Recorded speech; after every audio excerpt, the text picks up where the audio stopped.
So a silicon crystalline PV module is a little bit different than the OPV we've shown before. And actually, it's a multi-material composite containing glass, polymers, semiconductors, and metal. And so I'm a polymer engineer, and that's my approach to photovoltaics in general. And let's say this design was developed in the late 70s by Jet Propulsion Lab, by NASA actually, and has remained more or less the same since then.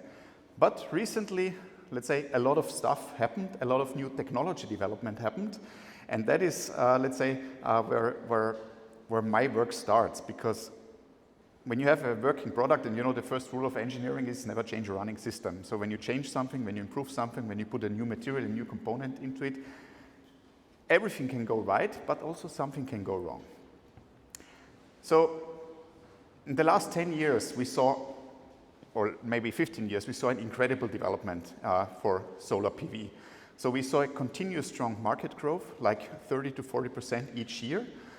Last year, we had, for the first time, more than 1 terawatt of photovoltaics installed worldwide.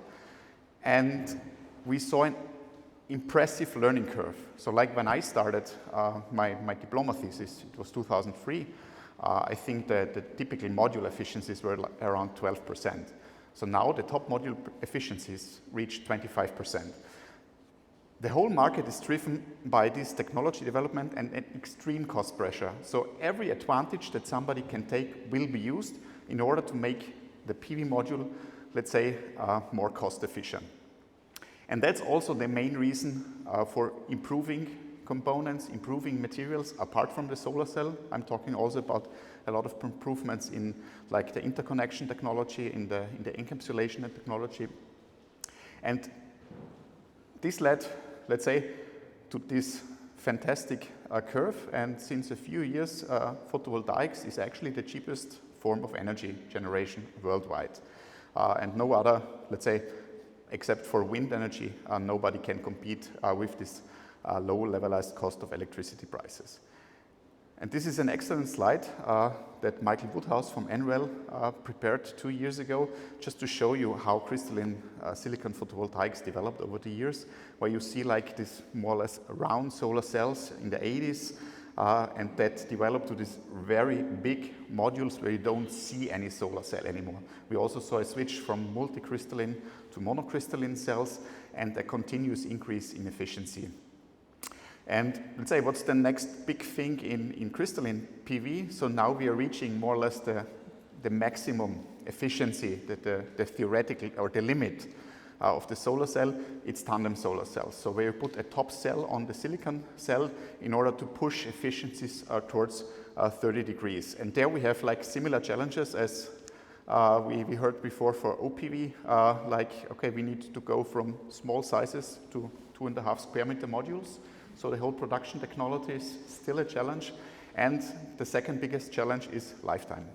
Because as impressive as especially perovskites increased their efficiency in the last 5 years, they did the same increase in efficiency in 5 years what silicon did in 40 years. Nevertheless, silicon PV or silicon solar cells are inherently much more stable than perovskite solar cells, and there's still a lot of work to do in that field. So what is the major challenge of new PV module materials in science? I'm talking specifically about crystalline silicon. From my point of view, and that's my experience from the last 20 years, it's the bill of materials. It's like the exact composition of each material layer that you bring into your module. So when you change a polymer, you can change a lot. When you change, let's say, the glass chemistry, you can introduce issues. The same thing is when you change the interconnection technology.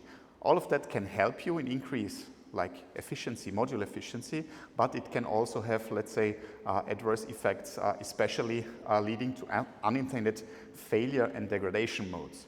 And why is it that way? So last year, a group of colleagues and myself, we published a review paper on reliability of crystalline silicon PV. And let's say that's basically the outcome of several months of discussions. So here's the link, take a look at it on full size.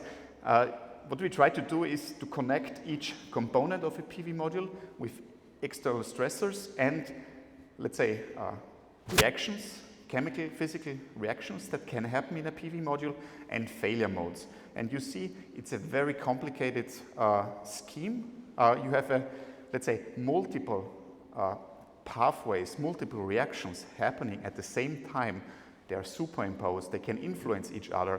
Like one reaction can change or add an additional stressor to the PV module. So it's a very complicated system, and changing one component in the system can affect all of these relationships that are noted here.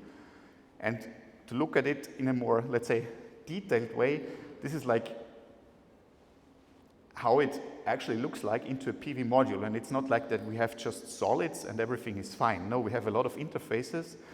We have external pollutants, external gases coming into a PV module, like oxygen and polymers, for example, can oxidate.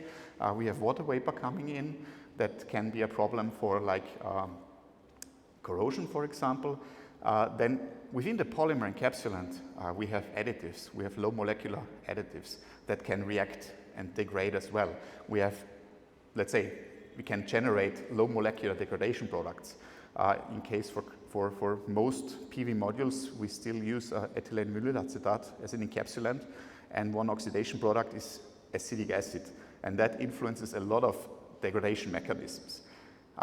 So meaning you change one component, you change the whole system, the whole set of possible reactions and interactions. And that can lead, let's say, to different microclimates, causing varying reaction rates, to different processes and new material interactions. And I just want to show you, let's say, two examples where the exchange of one material led to a failure or a totally different behavior in PV modules.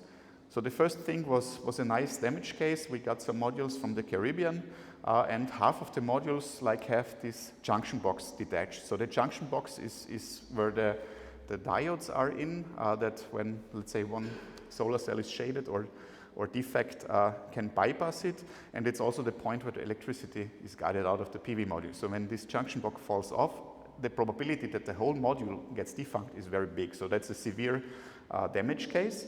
And let's say that the owner of this system wanted to know, what is happening. So we did a deeper look, and in the end we found out, okay, actually they used two different adhesives. One worked very well, the other one didn't, because let's say it was not optimum for the substrate. So wrong adhesive.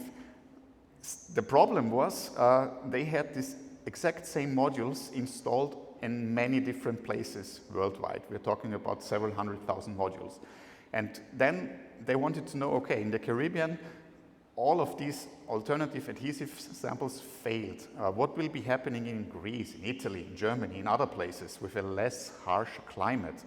So we extracted some samples, just a little bit of the adhesive from like 175 modules, and we found it's randomly distributed. Half of the modules have this alternative adhesive, half of them doesn't. But as the climate in Germany, in Greece, in Italy is not as harsh as in the Caribbean, especially the moisture the humidity load is much, much less, no failures occurred so far.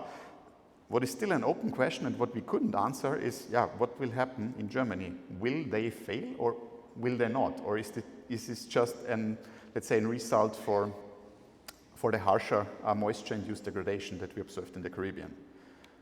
Another example, this is a photo I took in Australia. Nice tracker, you see, same module, but when you take a closer look, like 1, 2, 3 modules are neat, white, and all of the others are yellow. So what can you think, what happened here? Any ideas? Okay, no experience with backsheets. My assumption, we didn't open this up, but we observed this for other PV modules and in our own research where we prepared our own modules and tested them. There they changed the backsheet. And what you see here is like a yellowing reaction that happens at the interface of the transparent encapsulant to the white backsheet, where like additives from the encapsulant migrate into, or from the backsheet migrate into the encapsulant, degrade there, forming chromophores, forming this yellowing effect.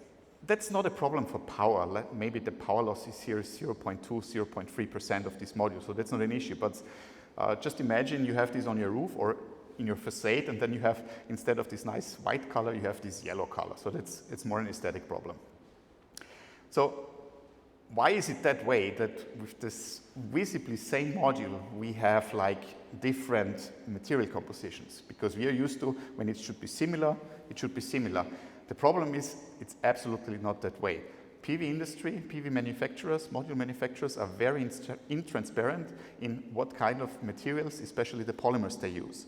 And this can lead to absurd situations, like you order like a PV system, several hundred megawatts, from one manufacturer, and then after several years, just a third of the park shows issues, and the other 2/3, no problem at all. And that is just because during production, they changed one material that led to the problems. And why is it happening? So mostly it's like, okay, they have different suppliers, they have supply chain issues, maybe just temporary shortage in production, so they use another roll, another polymer, or they get cost pressure and from like the purchasing department and say, no, you need to use this material because there we have to pay like 5 cents per square meter less. So very practical reasons. Other reasons is nobody can prove it. So when you install a PV system, nobody can tell you, are you really selling me, installing me that what you promised me in the contract? And the second thing is, even though each different combination needs to have a certificate from IEC testing, so the IEC standard testing, when you change one component, you need to do recertification. Nobody does that because certification costs several 10,000 euros. And so people just don't talk about this. Yeah, we are working on that we could identify material composition and that at least we can prove different bill of materials when installing systems, for example, using near-infrared or fluorescence spectroscopy. But what can we do in order to avoid, let's say, these failures just caused by different material compositions? Let's say it takes awfully long. So this is the typical cycle that we have. So we bring in a new PV module. Then it is out in the field. After several years, we see some issues like power drops or visual defects. Then people start to analyze these failures. Then they try to find out what it is, model these effects, do a prediction, develop a test, develop a field diagnostic in order to identify this failure. And then we are again bringing new modules into the market and start this whole circle again. And this can take up to several years. And this is just an example. Let's say one of the most severe damages that we had in the last 10 years was the case of backsheet cracking of a very special backsheet that unfortunately was developed by an Austrian company that also went bankrupt because of this. So instead of, let's say, more expensive fluoropolymers, they developed a solution based on polyamide. And it was a big hit when they introduced it into the market. And they were back then market leaders in backsheet manufacturing. And in the next 5 years, they sold, let's say, 15 gigawatt of photovoltaics with these backsheets. So after 5 years, people started to note there's something happening. You know, when they touched the modules on the back, they saw this chalking, so like surface erosion effects. Then next year, first reports of cracking occurred, so really severe cracks. And what's the problem with these cracks? First of all, the modules lose their insulation, the electrical insulation, so it's a safety problem. But secondly, these cracks are like gates for humidity, especially to enter the module. So there is definitely an issue with respect to the long-term stability. Okay, then several groups, also ourselves, we started to analyze it, and we were the lucky ones to publish the first paper on the degradation mechanisms. Several other papers by groups, especially in the US, from NIST and NREL followed in the 2019, 2020. Then people started, okay, how can we replicate these errors? Because why didn't we see these cracks before? Because the test protocols were inadequate. They haven't been seen in accelerated stress testing back in 2010. So different groups developed various tests, and the most promising is what you see here, like a combined accelerated stress test developed by Peter Hackey and Michael Obenbellini at NREL, where they could replicate these cracks. And then in 2021, a new standard on extended stress testing was introduced that included test sequences that provoke these backsheet failures.